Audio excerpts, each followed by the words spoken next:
नमस्कार दोस्तों, एक बार फिर आप सभी के बीच में केडीके क्लासेस में पिछले सेशन में हम लोग इंडियन पॉलिटी के यानी भारतीय संविधान के संविधान सभा के विषय में आप लोगों से चर्चा किए थे। उम्मीद करता हूं कि आप लोगों को पहला वीडियो पसंद आया होगा। आज हम दूसरे वीडियो को लेकर के आए हैं। आज हम पढ़ाएंगे भारतीय संविधान सभा के यानी संविधान के विदेशी स्रोत के बारे में हम लोग आपसे चर्चा करेंगे। उससे पहले दोस्तों हम आप सभी के बीच में जो है एक बार फिर से संविधान सभा के विषय में जितना हम लोग आपसे चर्चा किए थे उसके बारे में एक एक करके रिवीजन कर लेते हैं और आप लोगों से उम्मीद करते हैं कि आप लोग इसको लिखते जाएंगे और इसको ध्यान से डेट बाय डेट जो है हम आपको फिर से रिवीजन करवा देते हैं दोस्तों। तो चलिए हम लोग देखते हैं भारत का संविधान जो हम लोग उस दिन देखे थे। तो भारत के संविधान सभा के विषय में हम लोग जानकारी लिए थे। संविधान सभा में हम लोग सबसे पहले जाने थे दोस्तों कैबिनेट मिशन के माध्यम से संविधान सभा का जो है निर्माण हुआ था भारत में, और संविधान सभा के माध्यम से फिर देश के संविधान का निर्माण हुआ था। तो कैबिनेट मिशन हम लोग आया था दोस्तों 24 मार्च 1946 को, है ना। भारत में आया 3 सदस्यीय समिति के साथ आया था। हम लोग पिछले सेशन में आपसे बात किए थे। सर पैथिक लॉरेंस अध्यक्ष के रूप में आए थे, स्टैफोर्ड क्रिप्स और एवी अलेक्जेंडर 3 सदस्यीय समिति के साथ जो है आपको भारत जो आया कैबिनेट मिशन। और जो है कैबिनेट मिशन ये तय किया, देखिए यहाँ पे दिया हुआ है कैबिनेट मिशन ये तय किया कि कितने सदस्य होंगे। कितने सदस्य होंगे भाई? तो 389 सदस्य होंगे, है ना। संविधान सभा का गठन किया जाता है जुलाई 1946 में। देखिए 24 मार्च 1946 को संविधान सभा जो है कैबिनेट मिशन भारत आया और जुलाई जो है 1946 में दोस्तों, जुलाई 1946 में उन्होंने संविधान सभा का गठन कर दिया। और उसमें कितना सदस्य थे? 389 सदस्य थे। तो पहला बैठक देखिए दोस्तों 9 दिसंबर 1946 को होता है। इसमें आपको हम बताए थे कि अस्थायी रूप से सभा के अध्यक्ष चुने गए थे डॉक्टर सचिदानंद सिन्हा। आप लोग नोट किए होंगे और अभी आप रिवाइज कर लो। दूसरा बैठक हुआ था 11 दिसंबर को, ठीक 2 दिन बाद। देखिए डिफरेंस 2 दिन है। 11 दिसंबर 1946 को दूसरा बैठक हुआ था। उसमें अस्थायी रूप से अध्यक्ष चुने गए थे आपका डॉक्टर राजेंद्र प्रसाद। तो तीसरा बैठक भी होता है दोस्तों, देखिए यहाँ पे नीचे लिखा हुआ है, लेकिन हम थोड़ा सा सिस्टमेटिक जाते हैं।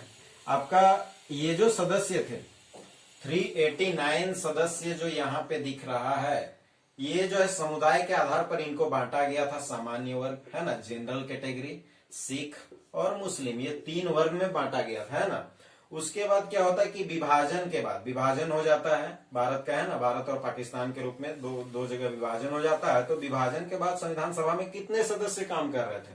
तो यहाँ पे होगा 299। ये पूछा हुआ क्वेश्चन है कंपटीशन एग्जाम में, है ना। पृथक संविधान सभा का गठन कब हुआ था? कहने का मतलब है कि पृथक संविधान सभा का गठन हुआ आपका 26 जुलाई 1947, है ना। देखिए विभाजन के बाद कुल रियासत देश में हमारा कितना बचा भाई?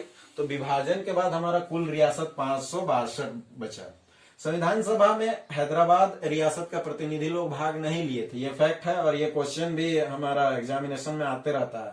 संविधान सभा में सदस्य जो है किस तरह से थे? महिला, एसटी सदस्य, एससी सदस्य। तो हम आपको पहले क्लास में बता दिए थे कि महिला टोटल थी 12, शेड्यूल कास्ट यानी आपका अनुसूचित जाति के थे 26 और आपका शेड्यूल ट्राइबल यानी आपका ये शेड्यूल ट्राइबल यानी आपका अनुसूचित जनजाति से थे आपका 33 सदस्य। तो यहाँ पे महिला हम यहाँ पे लिख देते हैं 12 सदस्य थे। आपका एसटी यानी शेड्यूल ट्राइब्स से आपका 33 थे और एससी यानी 26, ये शेड्यूल कास्ट से 26 आपका सदस्य। ये संविधान सभा ये जो सीट आवंटन हुआ था, है ना, आपको हम पहले क्लास में बता दिए थे कि जो 389 सदस्य जो सीट आवंटन हुआ उसमें एक सदस्य जो बनेगा वो प्रति 10 लाख जनसंख्या पर निर्धारण किया गया था, है ना। कैबिनेट मिशन ध्यान रखना है, मेन इंपोर्टेंट यही था। कैबिनेट मिशन ही सारा कुछ यहाँ पे तय किया था कि कितना सदस्य होगा, है ना, कितना सदस्य होगा। एक सदस्य प्रति 10 लाख जनसंख्या पर होगा, ये कैबिनेट मिशन तय किया था। अब आते हैं हम लोग अगला डेट 11 दिसंबर के बाद आते हैं 13 दिसंबर 1946। तो 13 दिसंबर 1946 के दिन जो है डॉक्टर आपका पंडित नेहरू, है ना, पंडित जवाहरलाल नेहरू जो है संविधान सभा के समक्ष में आपको उद्देशिका प्रस्ताव प्रस्तुत करते हैं, है ना। और उद्देशिका प्रस्ताव कहने का मतलब इसी को अभी हम लोग प्रस्तावना के रूप में जानते हैं दोस्तों। तो उद्देशिका प्रस्ताव जो है पंडित नेहरू संविधान सभा के बीच में, जैसे बैठक होती है 13 दिसंबर को, तो संविधान सभा के बीच में जो है उद्देशिका प्रस्ताव प्रस्तुत करते हैं। और ये संविधान सभा उसको कब पारित करती है, तो ये डेट है 22 जनवरी 1947 को पारित करती है ना। हम पिछले सेशन में बात किए थे संविधान सभा में कि समितियां कुल टोटल कितनी थी भाई, तो 13 समितियां टोटल काम करी थी, है ना। संविधान सभा में 13 समितियां टोटल काम करी थी। तो हम लोग समितियों के नाम यहाँ पे लिख दिए, एक बार फिर से आप लोग नोट करते जाना। जो लोग नोट नहीं किए हैं, जितने भी भाई लोग तैयारी कर रहे हैं नोट नहीं किए हैं, वो लोग नोट करते जाएंगे। टोटल 13 समितियां थी संविधान सभा में। देखिए, नियम समिति, संचालन समिति और वित्त और सदस्य समिति। डॉक्टर राजेंद्र प्रसाद इनके अध्यक्ष, हम पहले भी लिखवा दिए आपको, है ना, फिर से एक बार बता दे रहे हैं। संघ संविधान समिति, संघ शक्ति समिति और आपका राज्य समिति। संघ से रिलेटेड जो समिति है पंडित नेहरू, है ना, संघ और राज्य से रिलेटेड जो समिति था उनके अध्यक्ष हुए थे आपको पंडित जवाहरलाल नेहरू। मौलिक अधिकार समिति, प्रांतीय समिति, अल्पसंख्यक समिति। हमने आपको इसके बारे में फैक्ट बताया था कि अल्पसंख्यक समिति ये वल्लभ भाई पटेल, सरदार वल्लभ भाई पटेल इनके अध्यक्ष थे, ये तीनों के, है ना। मौलिक अधिकार के भी आपको प्रांतीय समिति, अल्पसंख्यक समिति, इसके बारे में आपको फैक्ट हम आप लोगों को बताए थे कि जो है कि अल्पसंख्यक के विरोध में हमेशा सोचते थे, है ना, सरदार वल्लभ भाई पटेल। इसीलिए उनको ही सिफारिश करके अध्यक्ष बनाया गया कि आप भाई अल्पसंख्यकों के हित में आप कुछ सोचिए और उनके लिए कुछ कीजिए। अगला समिति है प्रारूप समिति। देखिए दोस्तों, प्रारूप समिति जो है ये संविधान का बड़ा समिति है। इनको जो हेड समिति संविधान का माना गया था और इनके जो अध्यक्ष थे, है ना, इनके अध्यक्ष आपको भीमराव अम्बेडकर, डॉक्टर भीमराव अम्बेडकर, इनको संविधान निर्माता के नाम से हम लोग जानते हैं। और ये हेड समिति था, 7 सदस्यीय समिति था। उस दिन हम आप लोगों से चर्चा किए थे और ये आपको हेड समिति था, इसीलिए इनके अध्यक्ष हुए थे डॉक्टर भीमराव अम्बेडकर और उनको भारत के संविधान निर्माता कहा जाता है ना। झंडा समिति का जेबी कृपलानी अध्यक्ष हुए, है ना। परामर्श समिति का BN राव, बेनेगल नरसिंह राव जिनको हम लोग कहते हैं, वो परामर्श समिति के अध्यक्ष हुए थे। तो यहां से हम लोग आगे बढ़ते हैं। उसके बाद हम लोग देखते हैं कि मूल संविधान, है ना, मूल संविधान में कितने अनुच्छेद थे। तो जब हमारा संविधान बन गया था, है ना, पूरा कंप्लीट हो गया था, तो पूरा कंप्लीट कब हुआ था भाई, तो पूरा कंप्लीट हुआ था 26 नवंबर 1949। दोस्तों, हम लोग प्रस्तावना जब पढ़ते हैं, है ना, तो उसमें हम लोग लास्ट लाइन हम लोग को मिलता है कि हमारा संविधान को 26 नवंबर 1949 को अंगीकृत, अधिनियमित और आत्मार्पित किया करते हैं हम लोग का संविधान प्रस्तावना में लिखा हुआ है। तो इसीलिए हमारा पूरा संविधान जो है 26 नवंबर 1949 को बन गया था, है ना। और 284 यानी 284 सदस्य उस दिन उसमें हस्ताक्षर किए थे। हम आप लोगों को ये चीज हम पिछले सेशन में बता चुके थे। तो दोस्तों, हमारा मूल संविधान में कितना भाग, कितना अनुसूची और कितना अनुच्छेद था, तो 22 भाग था, 8 अनुसूची था, 395 अनुच्छेद हमारा मूल संविधान में। जिस दिन ये 26 नवंबर 1949 का डेट को जो संविधान था, उस दिन 22 भाग, 8 अनुसूची और 395 अनुच्छेद था। लेकिन वर्तमान में, ये वर्तमान है, अभी वर्तमान का हम डाटा दिए आपको। वर्तमान में कितना है, 25 भाग, 12 अनुसूची और 470 से भी प्लस अनुच्छेद हमारे पास हमारे भारतीय संविधान में मौजूद है। अब हम लोग आगे देखते हैं कि प्रथम वाचन, टोटल 114 दिन का बहस हुआ था संविधान आपको बनाने में। तो जब पूरा तरह से प्रारूप समिति को, ये जितना भी समिति था, देखिए, नियम, संचालन, वित्त, संघ शक्ति, राज्य समिति, मौलिक अधिकार समिति, प्रांतीय समिति, अल्पसंख्यक समिति, प्रारूप समिति, झंडा समिति, परामर्श समिति, इन सभी समितियों का जो है अपना अपना जो अध्यक्ष हुए थे, वो सभी रिपोर्ट जो है किसको सौंपे थे, प्रारूप समिति। ये बड़ा समिति था, हेड समिति था। सभी समितियों ने अपना रिपोर्ट प्रारूप समिति को सौंप दिया। और प्रारूप समिति क्या किया कि जिसमें कुछ गलती था, है ना, कुछ जोड़ना था, घटाना था, इस तरह से करके जो है पूरा संविधान को प्रारूप समिति जो अपना प्रारूप दिया, है ना। तो हम लोग देख रहे थे यहाँ। तो उसके बाद जो है बहस होता है, उस पे बहस होता है, जो प्रारूप आया उस पे जो है बहस होता है कि क्या सही है, क्या गलत है, नहीं है। तो ये डेट देखिए, पहला इसको हम लोग वाचन बोलते हैं कि प्रथम वाचन बहस जब हुआ था, तो पहला वाचन जब हुआ था तो ये 4 नवंबर 1948, 4 से 9 नवंबर 1948, कुछ ही दिन का था, ज्यादा दिन का नहीं था, है ना। दूसरा होता है 15 नवंबर 1948 से 17 अक्टूबर 1949। ये डेट आपको याद रखना है, क्योंकि वाचन से जुड़ा आपको क्वेश्चन भी देता है। तीसरा है आपका वाचन हुआ था आपका 14 नवंबर 1949 से 26 नवंबर 1949। ये जो डेट आप देख रहे हैं ना 26 नवंबर 1949, हम बार बार आपको बोल रहे हैं इस दिन हमारा संविधान पूरी तरह से बन चुका था। और सदस्य कितना हस्ताक्षर के लिए पूछा हुआ क्वेश्चन है, इसीलिए इसको हम देखिए गोल कर दे रहे हैं। 284 सदस्य जो है पूछा हुआ क्वेश्चन है ना, इसमें डॉट नहीं करना है कि आपका 389 होगा, 389 नहीं होगा। 284 सदस्य जो उस दिन मौजूद था और सिग्नेचर किया था, है ना।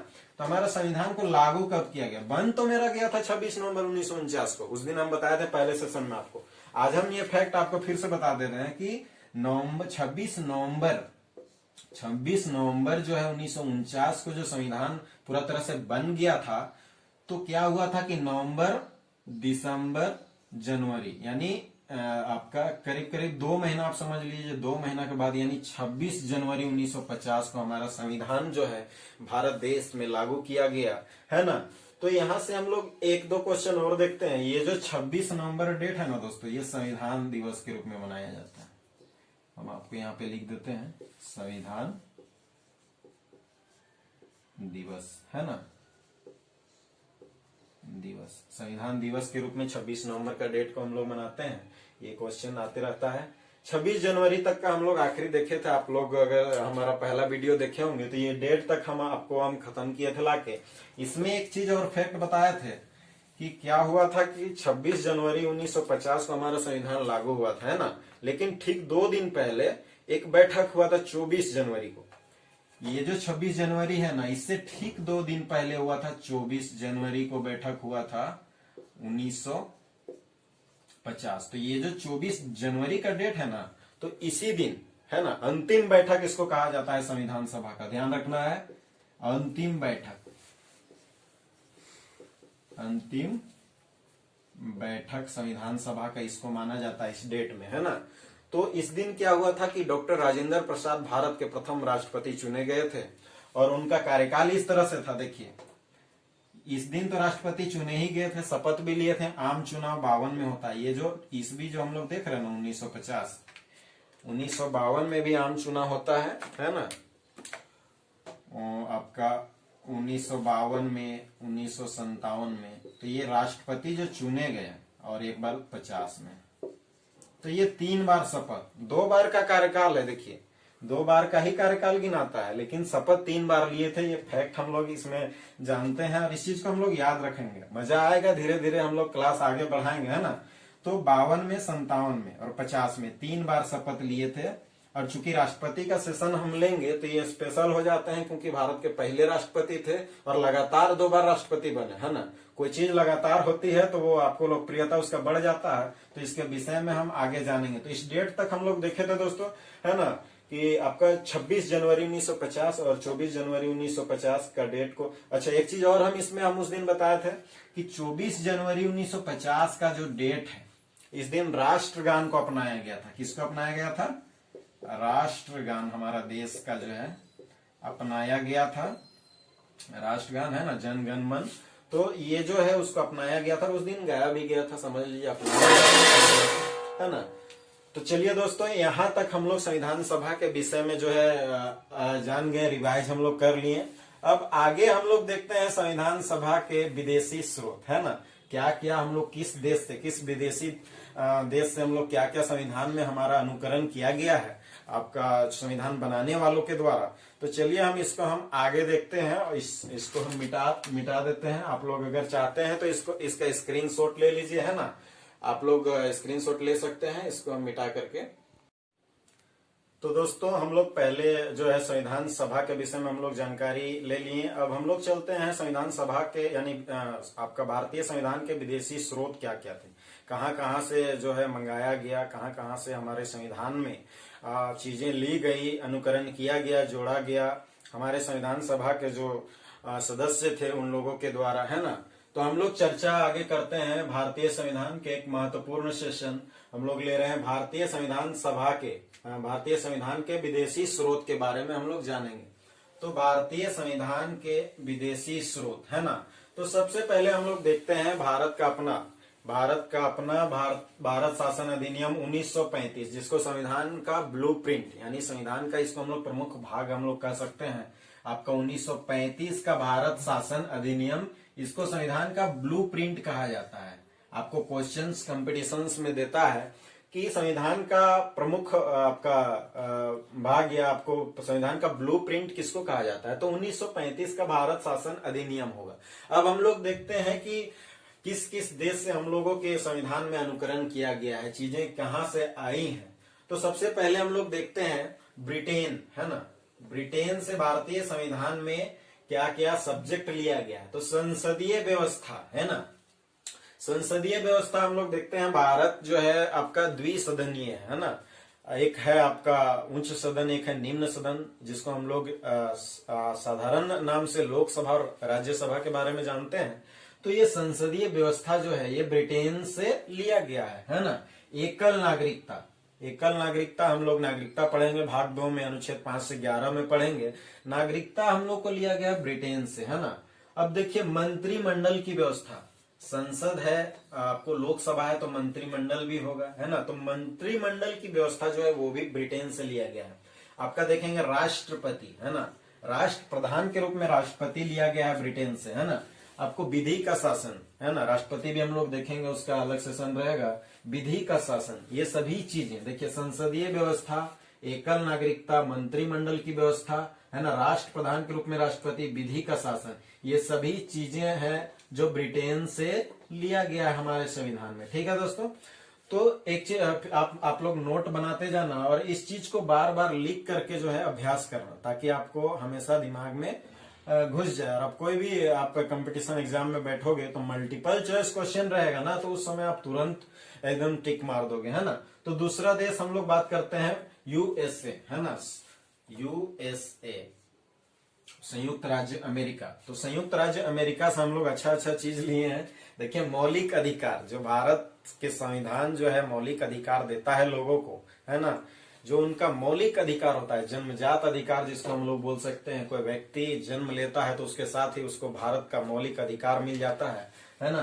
तो मौलिक अधिकार हम लोग देखेंगे भाग 3 में, है ना, 12 से 35 अनुच्छेद में उसको हम लोग पढ़ेंगे। तो आगे हम लोग देखते हैं स्वतंत्र न्यायपालिका व्यवस्था। हमारे देश में जो है आपका उच्चतम न्यायालय है ना, उच्च न्यायालय है, तो ये सभी न्यायपालिका का जो क्षेत्र है स्वतंत्र न्यायपालिका व्यवस्था कहता है। हमारा देश में जो है उच्चतम न्यायालय को स्वतंत्र कहा गया है, किसी के अधीन काम नहीं करता है। तो ये चीज हम लोग लिए हैं संयुक्त राज्य अमेरिका से, यानी यूएसए से। उपराष्ट्रपति का पद हम लोग देखेंगे, अनुच्छेद 63 में पढ़ेंगे उपराष्ट्रपति का पद, है ना। तो अभी चूंकि वर्तमान में हमारे उपराष्ट्रपति कौन है आप लोग जानते हैं ना, वेंकैया नायडू जी, है ना, माननीय। आपको न्यायिक पुनर्विलोकन, कहने का मतलब है कि न्यायिक पुनर्विलोकन आपका, चूंकि न्यायपालिका व्यवस्था में ऐसा उच्चतम न्यायालय को जो है आपको ये अधिकार प्राप्त है ना, कि वो किसी भी फैसले, हर फैसला को सुरक्षित रखा जाता है। क्यों? क्योंकि उसका पुनर्विलोकन करने का उसके पास अधिकार है ना। तो ये चीजें हम लोग लिए हैं यूएसए से। अब आते हैं राष्ट्रपति पर महाभियोग। राष्ट्रपति का सेशन हम लोग आगे लेंगे। राष्ट्रपति पर महाभियोग अमेरिका से लिए हैं। और ध्यान रहे, अभी हालिया खबर था, ट्रंप जो राष्ट्रपति थे अमेरिका के, उनके ऊपर जो है महाभियोग चल रहा था। तो ये चीज हम लोग महाभियोग, हम लोग को अगर राष्ट्रपति को निकालना है तो ऐसे ही नहीं निकाल सकते हैं उनको, है ना। उनके ऊपर संसद में महाभियोग चलाया जाता है और उसके पारित होने के बाद जो है राष्ट्रपति अपना पद छोड़ते हैं। तो ये चीज हम लोग लिए हैं यूएसए से। देख लीजिए प्रस्तावना का विचार, है ना, प्रस्तावना का विचार जो है हम लोग, प्रस्तावना हम लोग आगे पढ़ेंगे, उस पर स्पेशल सेशन रहेगा, चूंकि प्रस्तावना से बहुत ही अच्छा क्वेश्चन देता है कंपटीशन एग्जाम में। तो ये प्रस्तावना का विचार जो है यूएसए से। तो देखिए फिर से एक बार हम लोग देखते हैं, मौलिक अधिकार, है ना, स्वतंत्र न्यायपालिका व्यवस्था, उपराष्ट्रपति का पद, न्यायिक पुनर्विलोकन, राष्ट्रपति पर महाभियोग और प्रस्तावना पर विचार, ये सभी हम लोग लिए हैं संयुक्त राज्य अमेरिका से। अब हम लोग चलिए आगे बात करते हैं कि कनाडा से हम लोगों ने क्या क्या लिया है। तो कनाडा एक ऐसा देश है जहां से हम लोग लिए हैं कि संघ को मजबूत करता है। कनाडा जो है ना, संघ को मजबूत करता है। संघ कहने का मतलब आप देखिए हम क्या क्या कह रहे हैं, संघात्मक व्यवस्था, है ना, संघात्मक व्यवस्था, राज्यपाल की नियुक्ति। ये जो हर स्टेट में दोस्तों, हमारे देश में क्या है कि हर स्टेट में राज्यपाल का नियुक्ति किया जाता है, वो सेंट्रल लेवल पे, यानी वो जो राज्यपाल होती है वो सेंट्रल का जो है अधीन में रहती है, यानी उनका जो है नियम कानून जो है वो सारा चीजें जो है सेंट्रल पे वो तय होता है और उनको जो है राष्ट्रपति नियुक्त करते हैं ना। तो कहने का मतलब है कि राज्यपाल का नियुक्ति। देखिए फेडरेशन के जगह में यूनियन शब्द का प्रयोग बार बार संघ को मजबूत कर रहा है ना। और है अवशिष्ट शक्ति, अपशिष्ट शक्ति बोलेंगे या अवशिष्ट शक्ति बोलेंगे। अवशिष्ट शक्तियां केंद्र में निहित है, तो सारी चीजें जो है ये केंद्र को मजबूत करता है, संघ को मजबूत करता है। तो यहाँ से हम कन्नाडा इसको हम याद रख सकते हैं, ये संघ को मजबूत करता है ना। हमारे जन्मजात अधिकार, मौलिक अधिकार, ये सभी यहाँ पे यूएसए में है। संसदीय व्यवस्था, मंत्रिमंडल की व्यवस्था, राष्ट्रपति है ना का पद यानी राष्ट्रप्रधान जो हमारे राष्ट्रपति, ये ब्रिटेन से हम लोग लिए। तो ये 3 देश हम लोग देख लिए। 1935 का भारत शासन अधिनियम देख लिया है ना, हमारे संविधान का ब्लूप्रिंट जिसको हम लोग बोलते हैं। अब हम लोग बात करते हैं कि आयरलैंड से हम लोग क्या क्या लिए है ना। तो आयरलैंड से हम लोग लिए हैं डीपीएसपी है ना, directive principles of state policy. तो नीति निर्देशक तत्व का प्रावधान है ना। राष्ट्रपति का निर्वाचन पद्धति, राज्यसभा में कुछ सांसदों का मनोनयन हम लोग देखते हैं। तो राज्यसभा में कुछ सांसदों का मनोनयन देखते हैं। तो किस तरह से मनोनयन कहने का मतलब है कि राष्ट्रपति द्वारा नामित होते हैं ये सदस्य जो होते हैं। अभी वर्तमान में हम लोग बात करेंगे कि राज्यसभा में कितने सदस्य काम कर सकते हैं। तो 245 सदस्य काम करते हैं, जिसमें से 2 मनोनीत कहने का मतलब राष्ट्रपति द्वारा नामित किए जाते हैं। तो अभी कहने का मतलब है कि 243 जो सीट है ये निर्वाचित और 2 मनोनीत, तो टोटल 245 अभी के अकॉर्डिंग हम बोल रहे हैं, अभी वर्तमान में जो सदस्य संख्या उसका। ठीक है, तो हम लोग यहां तक देख लिया। डीपीएसपी है ना, राज्य के नीति निदेशक तत्व है ना। राष्ट्रपति का निर्वाचन पद्धति, अच्छा राष्ट्रपति का निर्वाचन पद्धति देखिए है ना, नीति निदेशक तत्व देख लिए ना। अब राष्ट्रपति का निर्वाचन पद्धति देखिए, ये क्या है, राष्ट्रपति का निर्वाचन पद्धति क्या है भाई। तो इनको हम लोग किस तरह से चुनते हैं। तो एकल संक्रमणीय मत पद्धति, देखिए लिख दे रहे, एकल संक्रमणीय मत पद्धति से इनको चुना जाता है। इसके विषय में हम चूंकि राष्ट्रपति का निर्वाचन पद्धति हम लोग पढ़ाएंगे आगे, बस हम आपको बोल दे रहे हैं कि सिंगल ट्रांसफरेबल वोटिंग सिस्टम से राष्ट्रपति का निर्वाचन होता है और ये उनका पद्धति कहलाता है। ये चीज हम अभी डिस्कस कर दी है थोड़ा सा, इसके विषय में हम आगे विस्तार से चर्चा में आपके साथ रहेंगे। तो यहां तक हम लोग देख लिए दोस्तों। अब हम लोग आते हैं कि ऑस्ट्रेलिया से हम लोग क्या क्या लिए हैं भाई। तो ऑस्ट्रेलिया से हम लोग लिए हैं, देखिए प्रस्तावना की भाषा है ना। ऑस्ट्रेलिया से प्रस्तावना की भाषा, समवर्ती सूची का प्रावधान, केंद्र राज्य के बीच में शक्ति और संबंध का बंटवारा। केंद्र राज्य के बीच में क्या संबंध होगा, किस तरह से शक्तियों का बंटवारा होगा, कहने का मतलब है कि क्या क्या पॉलिसी होगा जो स्टेट गवर्नमेंट और सेंट्रल गवर्नमेंट मिल के करेगा या सेंट्रल गवर्नमेंट अकेले करेगा, कुछ कुछ ऐसे विषय हैं है ना। तो इन सभी का हम लोग लिए हैं, ये प्रावधान है ऑस्ट्रेलिया से। व्यापार है ना, व्यापार वाणिज्य और समागम की स्वतंत्रता, अनुच्छेद 301 जो है ये भी हम लोग लिए ऑस्ट्रेलिया से है ना दोस्तों। उसके बाद हम लोग आते हैं जापान में। तो यहाँ तक आप लोग जो है लिखते चले जाना, ये सभी इंपॉर्टेंट है ना। जापान से हम लोग लिए हैं विधि प्रक्रिया, किस तरह से कानून के तहत हम काम होगा हमारे संविधान में है ना, देश में हमारे संविधान में किस तरह से कानून से हमारा काम होगा। तो ये विधि प्रक्रिया जापान से लिए है। तो यहाँ तक हम लोग देख लिए। अब हम लोग देखते हैं कि अगला देश है यूएसएसआर यानी सोवियत संघ। सोवियत संघ से क्या क्या लिए हैं ये चीज हम आप लोगों को लिख देते हैं।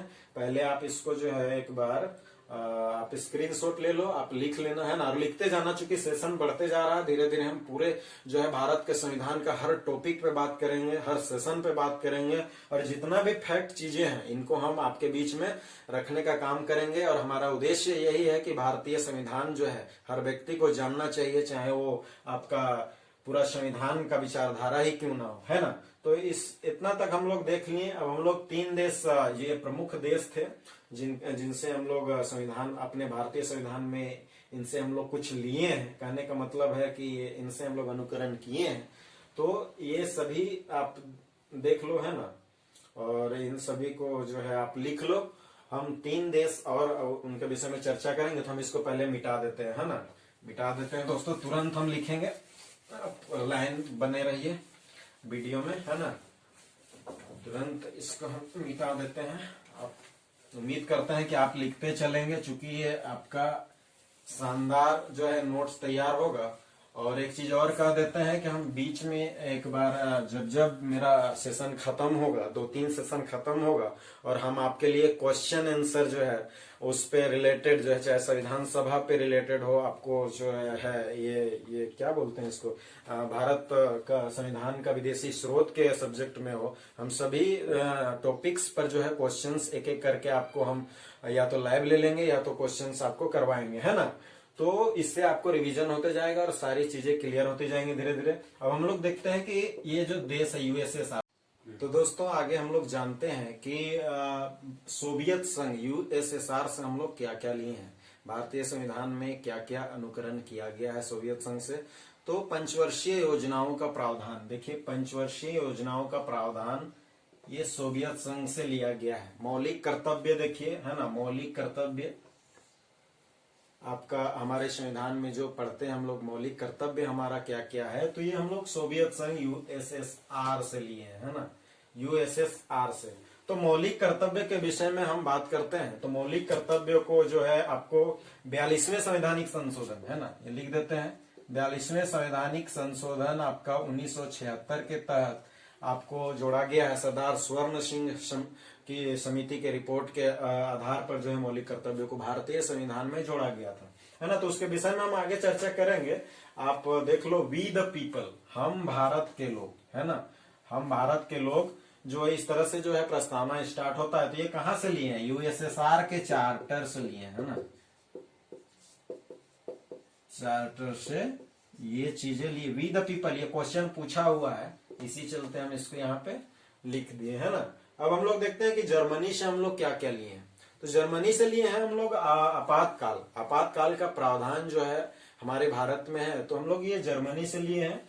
और आपातकाल के दौरान मूल अधिकारों का निलंबन, है ना, आपातकाल और आपातकाल के दौरान मूल अधिकारों का निलंबन हो जाता है। कुछ कुछ अधिकार ऐसे हैं वो हमसे छीन लिए जाते हैं आपातकाल में। तो देखते हैं हम लोग आपातकाल के विषय में, ये आपको जर्मनी से लिए है ना। तो ये आपातकाल में हम 3 तरह के आपात देखते हैं आपको, राष्ट्रीय आपात, है ना, राष्ट्रीय आपातकाल, आपका राष्ट्रपति शासन,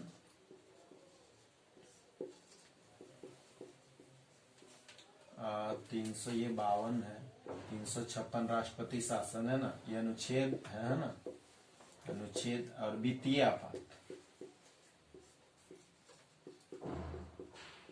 वित्तीय आपात ये आपका 360 अनुच्छेद में हम लोग पढ़ते हैं। राष्ट्रीय आपात लगा हुआ था हमारे देश में, राष्ट्रपति शासन भी राज्यों में लगते हैं, आपको राज्यपाल की सिफारिश पर, है ना, राष्ट्रपति लगाते हैं। वित्तीय आपात हमारे देश में अभी तक एक भी बार लागू नहीं किया गया। हम इसके बारे में चूंकि आपातकाल का सेशन हम लेंगे तो उसमें तीनों जो है, राष्ट्रीय आपात, राष्ट्रपति शासन, वित्तीय आपात के बारे में आपको उनसे रिलेटेड जितनी भी आपको फैक्ट चीजें हैं वो आपको हम आगे बताएंगे। अभी इस सेशन में चूंकि भारतीय संविधान का विदेशी स्रोत के विषय में हम लोग चर्चा कर रहे थे कि आखिर आपातकाल लिया कहाँ गया, किस देश से आपातकाल लिया गया, तो वो जर्मनी से लिया गया, है ना।